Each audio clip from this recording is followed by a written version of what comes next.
para que después quienes no han entrado puedan entrar. Ustedes pueden simular muy sencillamente un sismo, como dice acá. Si es que ponen cajitas, pueden poner fichas de dominó, si es que tienen cassette, pueden poner cassette y las paran y los distribuyen a lo largo de una mesa, como se muestra acá en la imagen, y entonces después ustedes le pegan en algún lugar a la mesa. Lo más probable que ocurra es que las cajitas que están más cerca del lugar donde golpearon sean las que se caigan, mientras que las que están más lejos se van a bambolear un poco, no se van a caer.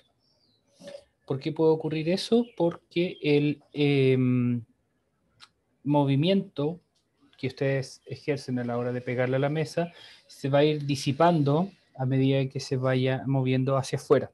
Lo mismo que ocurre entonces con un sismo y con las ondas en general.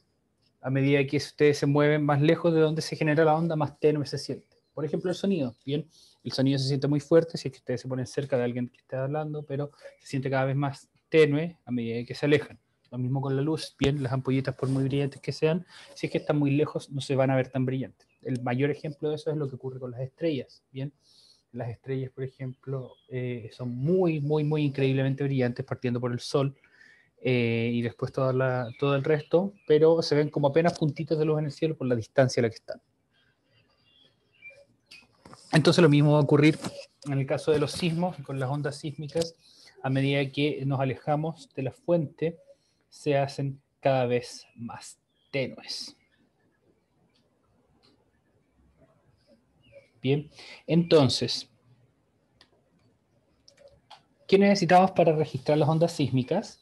Como ya sabemos, vimos la clase pasada, las ondas sísmicas se propagan desde el foco, el lugar donde ocurre la fractura, esta reacomodación o este quiebre dentro de la placa, y a través de la litosfera terrestre entonces se propagan. Bien, se genera la litosfera, se mueven hacia afuera, y hay ondas que viajan por la superficie y otras ondas que viajan por dentro de la Tierra, que las vimos la semana pasada, y en caso de que ustedes tengan dudas aún de eso, las pueden encontrar en la página 62 y 63 del libro. Las ondas superficiales eran las ondas de Love o las de Rayleigh, mientras que las ondas que se originaban en el foco y que viajaban por el interior de la Tierra eran las ondas primarias, ondas P, o las ondas secundarias u ondas S.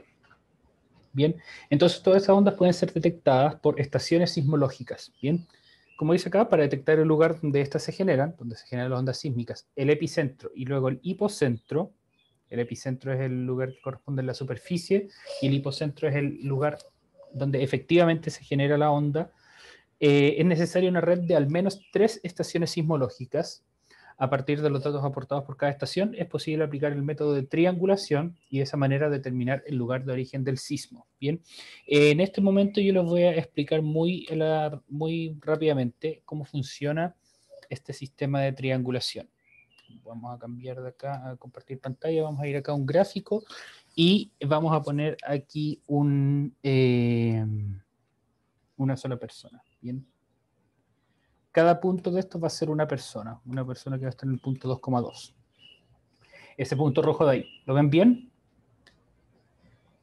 Los puntos rojos van a ser nuestras personas, nuestros observadores. Entonces esta persona, digamos que siente, no necesitamos hacerlo con un sismo necesariamente, digamos que escucha un sonido, ¿bien? Escucha un sonido y se da cuenta de que es un sonido no tan intenso. Entonces esa persona piensa, me pregunto si este sonido de verdad no será tan fuerte y está más o menos cerca, o es un sonido muy fuerte y está muy lejos. Algo que probablemente ustedes también se preguntan cuando sienten un temblor. ¿Esta habrá sido un temblor suave que está cerquita o fue un temblor fuerte pero que está muy lejos? Entonces esta persona le pide ayuda a otra, ¿bien? Que está por acá. Y esta otra persona le dijo, mira, yo también lo sentí de tal manera, y se lo describe y resulta que estas dos personas lo sintieron de la misma manera. Por lo tanto, podría estar en cualquier lugar a lo largo de esta línea. No, un poco más empinado. Ahí sí. Bien. A lo largo de esta línea, porque cualquier punto de esta línea está a la misma distancia de estas dos personas que lo sintieron con la misma intensidad. Entonces todavía no pueden determinar si es que fue acá, por ejemplo, y fue más o menos suave, o fue más lejos, por ejemplo por acá, pero fue más fuerte. Así que lo que necesitan es una tercera persona y por lo mismo le van a pedir ayuda a una persona que está acá.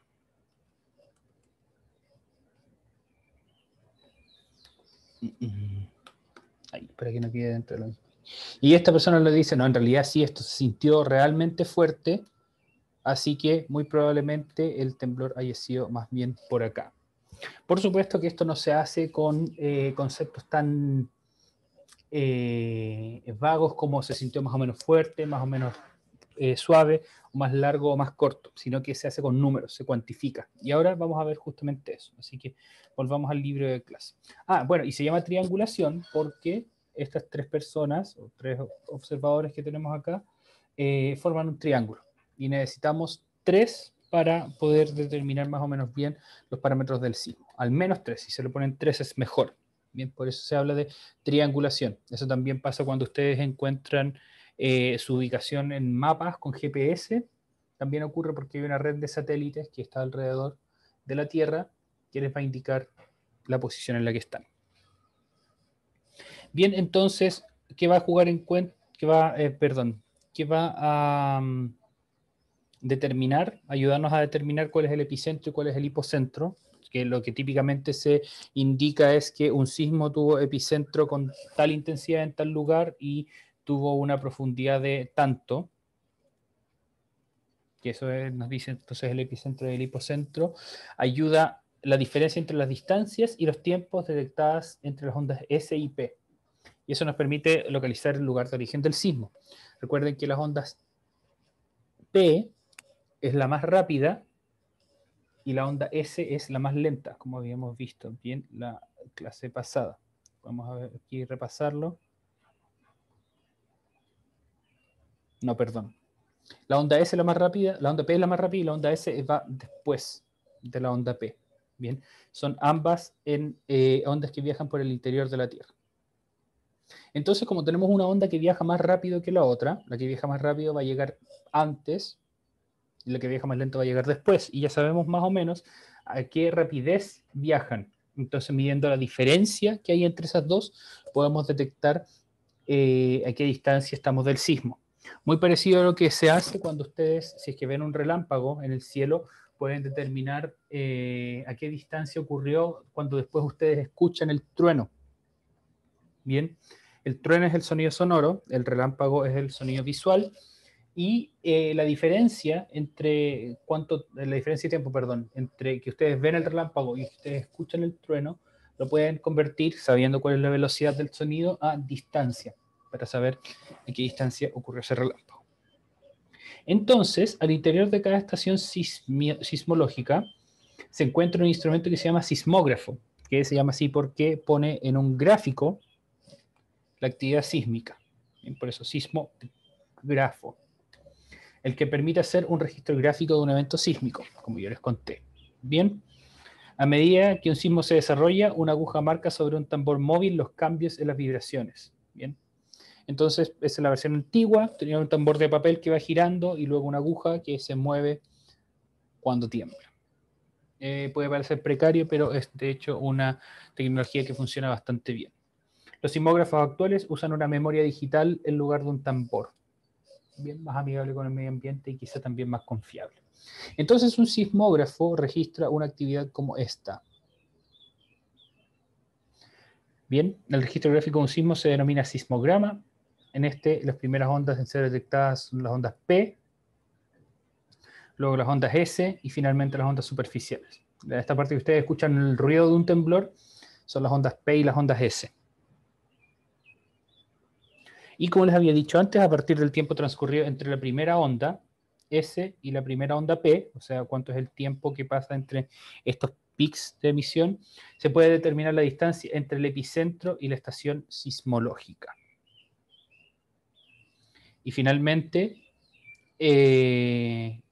con la amplitud que miden estas tres estaciones, se puede determinar cuál es la cantidad de energía liberada por el sismo y después eso se transforma a una magnitud. Bien, que es típicamente lo que se conoce como los grados del sismo, aunque ya no es correcto hablar de grados de un sismo. Bien, ¿dudas hasta el momento?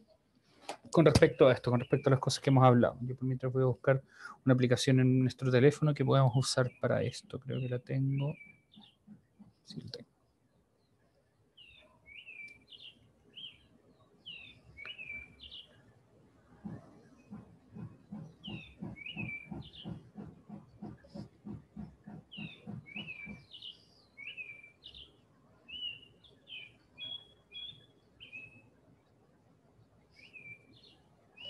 Ya, muy bien. Entonces, hay aplicaciones que ustedes pueden descargar su teléfono aquí. Dice, descarguen de un sitio de libre uso una aplicación de sismógrafo, vibrómetro y luego pueden entonces probar cómo esta funciona si es que ponen el celular sobre una mesa y luego la hacen vibrar con algún golpe o algún empujón. Esto lo puedo probar con, creo que esto de acá.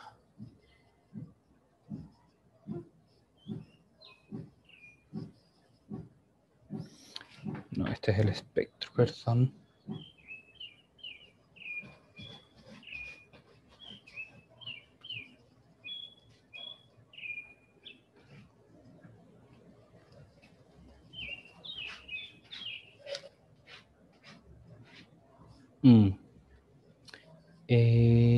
No, aquí creo que no lo puedo sacar directamente. Ah, sí, sí se puede. Bien. Por ejemplo, aquí tengo un teléfono, lo estoy sacudiendo en mi mano y esta aplicación lo que hace es que saca los datos del giroscopio, acelerómetro, que son las partes del teléfono que me indican si el teléfono está vertical, horizontal, si es que yo lo he movido. Entonces, si ustedes se fijan, yo lo agito, por ejemplo, y aparece esa agitación por esa parte de acá.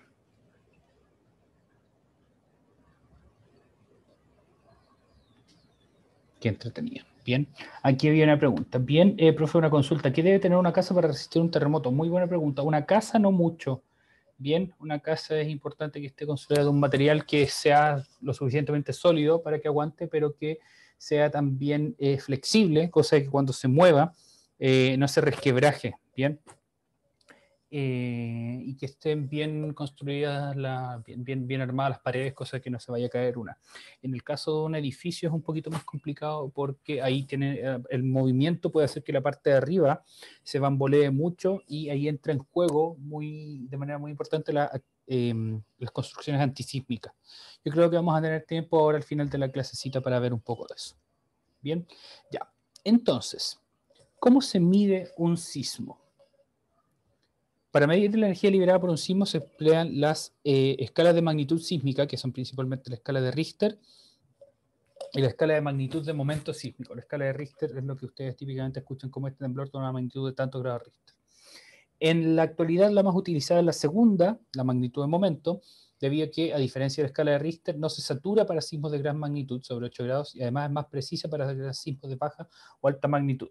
Bien, ¿qué quiere decir que se sature? Lo vamos a ir explicando a medida que vayamos viendo un poco más de propiedades o datos sobre estas escalas. Bien, entonces, vamos leyendo por acá. Dice, las escalas de magnitud no son lineales, sino que logarítmicas. ¿Qué es un logaritmo? Es una operación matemática genial, es una de mis favoritas que ustedes van a ver el próximo año.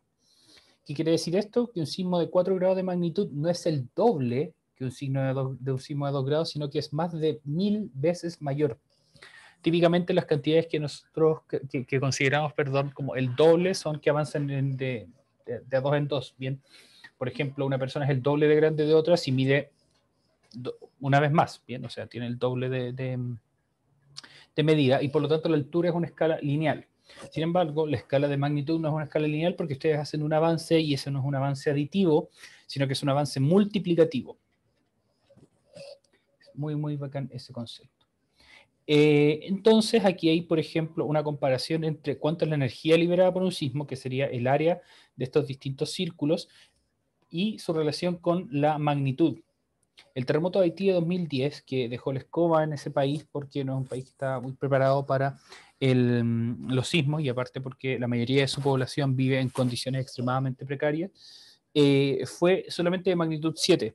Aquí con un sismo de magnitud 7 no nos preocupamos mucho de qué es lo que va a pasar. Tenemos la costumbre ya de vivir con sismos de esa intensidad. Pasamos entonces a otro terremoto, por ejemplo, el de Indonesia, Sumatra de 2007. Creo que este es el que generó el tsunami muy grande. Vamos a ver. Mm, mm, mm. Indonesia Earthquake 2007.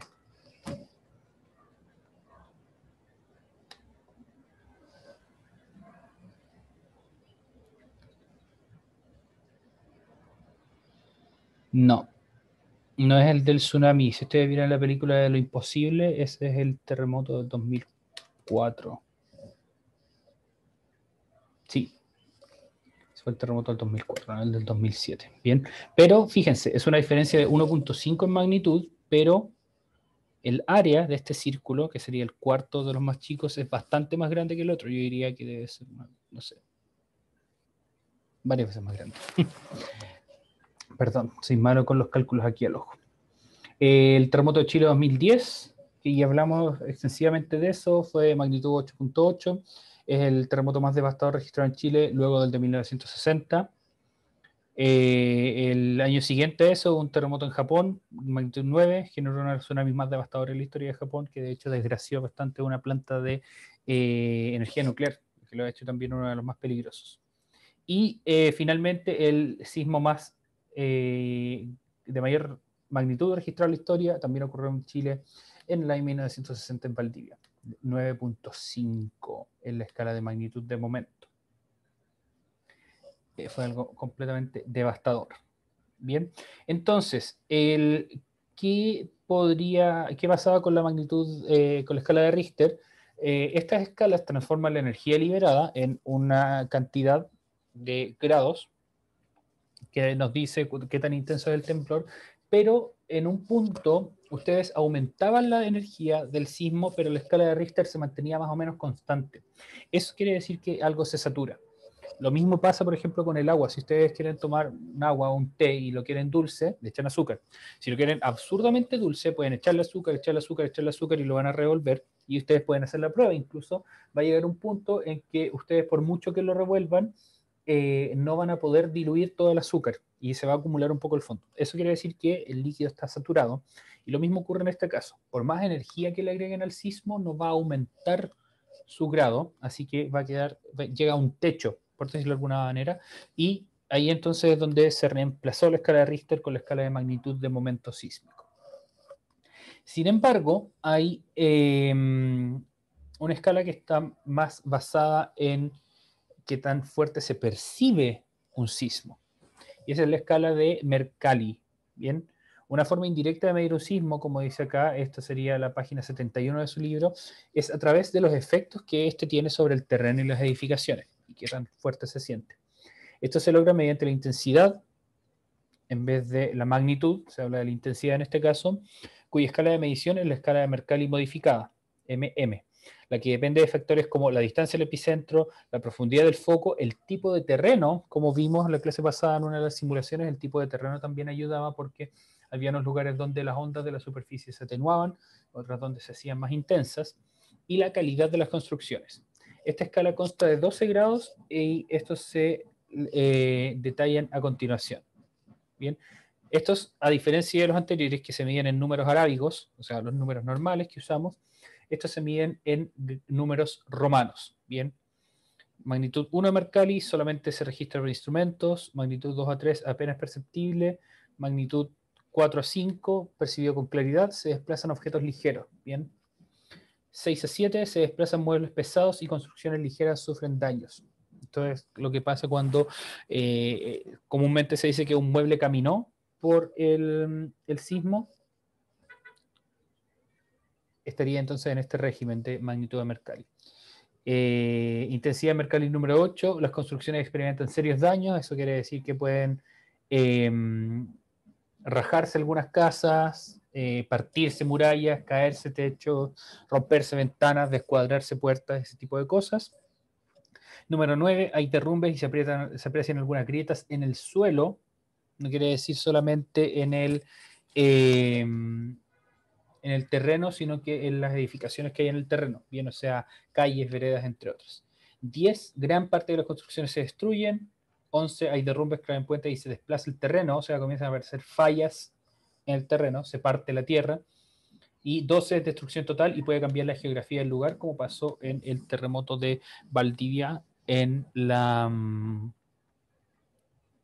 hay una parte de Valdivia que se hundió y que ahora está bajo el río. Bien impactante lo que pasó en ese lugar.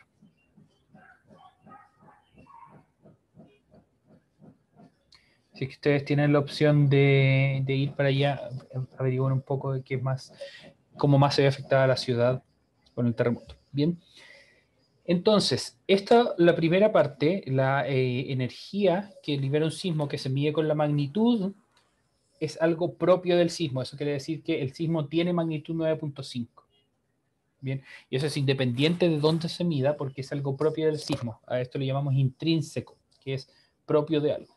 Sin embargo, si es que ustedes se mueven o si están un poco más lejos del sismo, van a poder sentir el sismo con una intensidad menor y entonces la intensidad hace alusión a cómo se siente. Bien, por lo tanto, en distintos lugares va a tener distintas intensidades, sin embargo, la magnitud es única. Bien, ¿queda claro eso? Vamos a ver un poco más en detalle esta escala.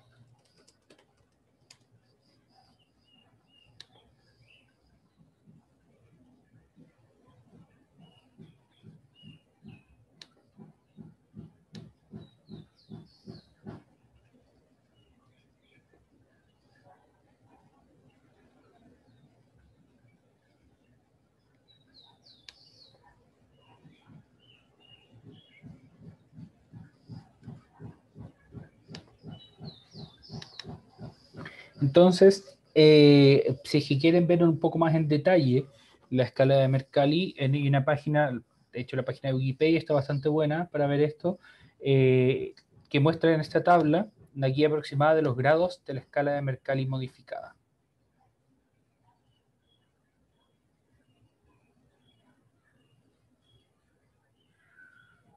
Aquí también hay una consideración numérica, esta es una unidad de aceleración. ¿Qué es la aceleración? Es una medida de qué tanto cambia la velocidad de un objeto. Entonces, si ustedes le están moviendo de un lado para el otro, en un momento la velocidad va para allá, en otro momento la velocidad va para allá, y qué tan rápido ocurre ese cambio lo mide la aceleración. Esa unidad, el GAL, llamado así por Galileo, que fue una de las primeras personas que estudió la aceleración, se usa para este tipo de escalas. Bien, aquí tenemos una pregunta, Sergio Garrido. ¿Nuestros edificios cómo los fabrican para que no cedan a los movimientos del planta tectónica? Excelente pregunta. Vamos a ver luego de esto muy brevemente cuáles son consecuencias de los sismos. Hay tsunamis, volcanes, y vamos a ver al final un par de videos donde se explica cómo funciona una estructura antisísmica. Bien, súper. Entonces, en el libro, si es que continuamos, luego de esto aparece qué consecuencias tienen los sismos, aparte de la destrucción, que es de las consecuencias negativas, y las consecuencias positivas es que nos permiten entender un poco mejor la estructura del interior de la Tierra. Están los tsunamis, por ejemplo. Bien, cuando el epicentro de un sismo es en el océano o cercano a la costa, se puede producir un tsunami. ¿Qué es un tsunami? Un tren de olas, una serie de muchas olas que impacta la costa y se origina después de un terremoto. Bien. ¿Cómo ocurre? La energía que se libera en la zona de ruptura, en la corteza oceánica, es transmitida en forma de ondas. O sea, esta quiebre que ocurre mueve muy violentamente una masa de agua y genera olas que viajan en todas direcciones. Entonces, las ondas se propagan con una rapidez cercana a los 800 kilómetros por hora y su altura casi no se distingue del oleaje. Bien, esto es muy importante porque eso no permite detectar los tsunamis con tanta anticipación. Cambia esto, sí, sin duda, a medida que se acerca a la superficie, perdón, a la costa, porque a medida que se acerca a la costa, la profundidad del fondo se reduce y por lo tanto toda la energía que viene se tiene que comprimir en un momento porque pasa de tener mucho espacio para viajar a tener poco espacio para viajar porque el fondo se hace cada vez menos profundo. Entonces se aprietan todas estas olas y ahí crece violentamente. Bien, A medida que la profundidad del fondo se reduce, la ola del tsunami aumenta de altura y se puede adentrar luego varios kilómetros dentro de la Tierra. Aquí, por ejemplo, ven una consecuencia del tsunami de Japón de 2011. Además de eso, no es solamente una ola, sino que son una cantidad increíble de olas. Es agua que entra, que entra, que entra, que entra, y es de las cosas, de los momentos más destructivos de un terremoto. Bien, efectos de tsunami hay montones. Si ustedes buscan fotos en internet, yo me acuerdo que una de las que más me impactó, déjenme ver si es que lo puedo buscar, Tsunami Concepción 2010.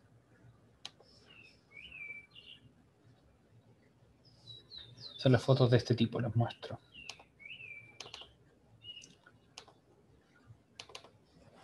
Una foto como esta, por ejemplo, donde en el centro de Concepción, esto es una calle, hay un bote.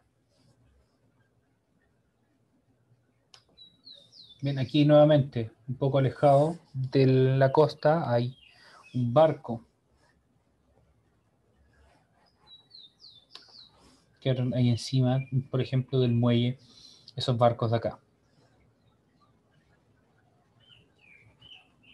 Otra foto que me acuerdo que me impactó mucho, no tiene que ver con el tsunami, es esta foto de acá. Bien, estos edificios, este edificio yo pensé que se había caído hacia atrás, que era un edificio largo y bajo que se había caído hacia atrás, pero no, es un edificio alto que se cayó hacia el lado. Así impactante fue. Y hablando de eso, y respondiendo la pregunta de su compañero que hizo un poco hace unos momentos, vamos a cerrar esta sesión hablando de estructuras antisísmicas.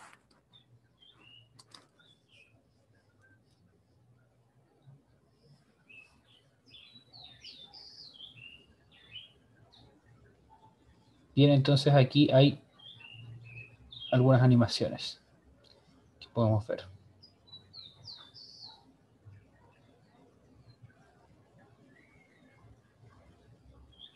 Vamos a ver unas animaciones y después vamos a ver esta nota, porque aquí hay estas arquitecturas chilenas. Como aquí estamos en un país sísmico, tenemos que aguantar ese tipo de cosas. Yo les voy a ir traduciendo.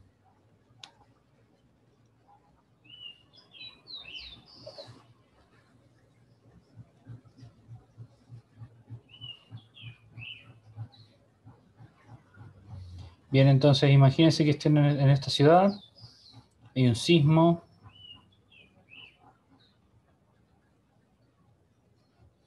Nos vamos a enfocar en un edificio.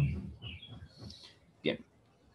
Entonces, en un sismo hay un movimiento de este tipo y como ustedes pueden ver, el edificio tiene que ser flexible porque si fuera rígido se podría partir en algún punto. En particular en los puntos de más abajo, que es donde cuando ustedes tengan, si es que tienen física en tercero medio, van a ver que ahí es donde se ejerce la mayor fuerza.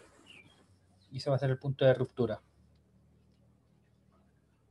Entonces, en un edificio que no está soportado con, o que no tiene un sistema antisísmico, el movimiento es más o menos así. Es súper errático, se va a dar vuelta todo adentro y va por lo general queda la escoba. Sin embargo, un edificio que sí tiene estos resortes antisísmicos, lo que va a ocurrir es que estos permiten que el edificio se quede quieto, mientras que la base en la que descansa el edificio se mueva hacia los lados, minimizando entonces el impacto. Bien, por eso se hace una excavación en el terreno primero, claro, entre otras cosas es para eso. Bien, este entonces es un sistema de movimientos que si ustedes se fijan, la parte de abajo se mueve un montón, pero la parte de arriba no se mueve tanto, porque el edificio no está completamente fijo en el piso. Entonces, claro, hace un agujero muy profundo primero, bueno, porque en la mayoría de los edificios hay estacionamientos subterráneos, pero aparte hay también estas estructuras, ¿bien? Que permiten una libertad de movimiento bien grande al edificio. Y más que el edificio, a la base para poder sostenerlo. Entonces, esos son el nombre de todas las partes. El detalle en movimiento ustedes ya lo vieron. Y la nota que hace aquí la agencia FP. Esta es una calle en... ¿dónde es esto? Esto es en la comuna de Ñuñoa. Bien, esto es Irarrázaval con campo de deportes, cerca de donde está el Estadio Nacional. Este es un edificio de 28 pisos. Va a ser, como dice aquí, puede ser uno de los lugares más seguros en Santiago si es que hay un terremoto. Bien, entonces esta es una tecnología de aislamiento sísmico similar a la que vimos en el video anterior.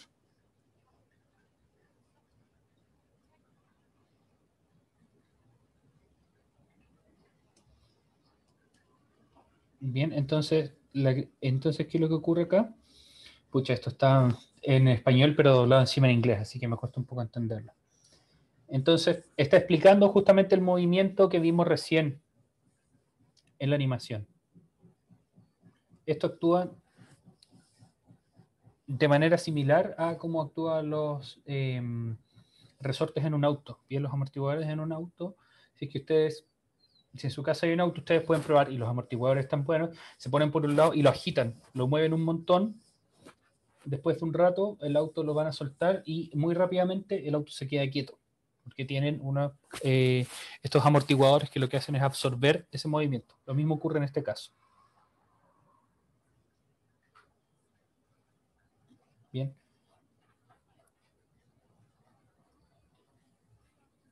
Entonces, aquí está contando que esto se probó, esto estaba construido acá en Santiago y se probó de manera bien, bien violenta en el terremoto de 2010. Mm, bien, entonces él cuenta que esas fotos que están ahí atrás ni siquiera se movieron. Bien, sí, son muy bien, como dice Sergio acá, estos son amortiguadores gigantes.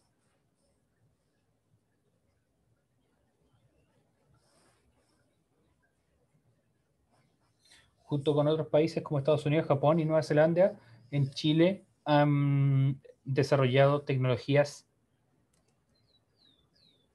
que van a poder ayudar a resistir los efectos de un sismo. Bien, entonces esto, por ejemplo, que se muestra acá es la Torre Titanium. La Torre Titanium está en la comuna de Vitacura, creo, un poquito más arriba del Costanera Center.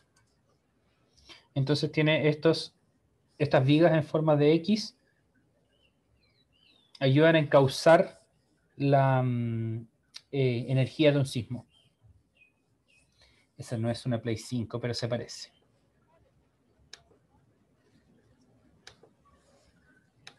Bien. Torre Costanera también, al ser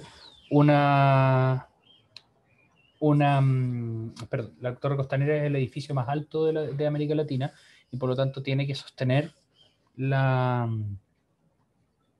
toda la estructura en caso de que haya un terremoto.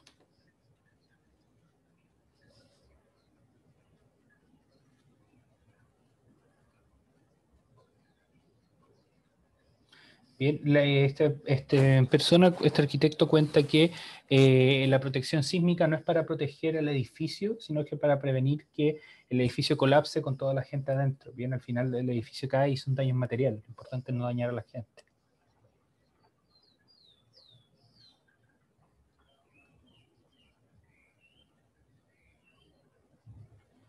Muy bien, esto es muy importante. No hay edificios que sean completamente antisísmicos, sino que hay edificios que, ¿cómo fue lo que dijo? Que hay edificios que pueden dañarse mucho sin poner en riesgo la vida de las personas.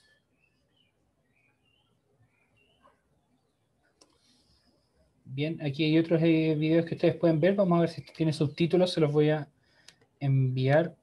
Sí, tiene subtítulos en inglés y ahí ustedes después le pueden poner en español. Les voy a compartir este video después en Classroom. Bien, súper. Eso, jóvenes, eso es lo que yo les tenía planeado para contarles hoy. ¿Tienen alguna duda? ¿Algo más que quieran conversar sobre sismos? Pueden preguntar ahora. En la clase que nos queda, que es la del jueves de la próxima semana, que va a ser nuestra última clase de este año, lo que vamos a hacer es que yo les voy a dar algunas preguntitas no muy extensas para que ustedes les respondan bien y esa va a ser entonces la tercera y última evaluación de este año. Bien. Pregunta acá de un compañero, ¿se produce calor con un terremoto? Buena pregunta. ¿Se debe producir en algunos lugares donde las ondas tienen un poco más de resistencia para moverse y quizás también entre la fricción de las placas, porque la fricción produce calor? Así que quizás sí, pero no es de las cosas más destructivas del terremoto. Bien, ya.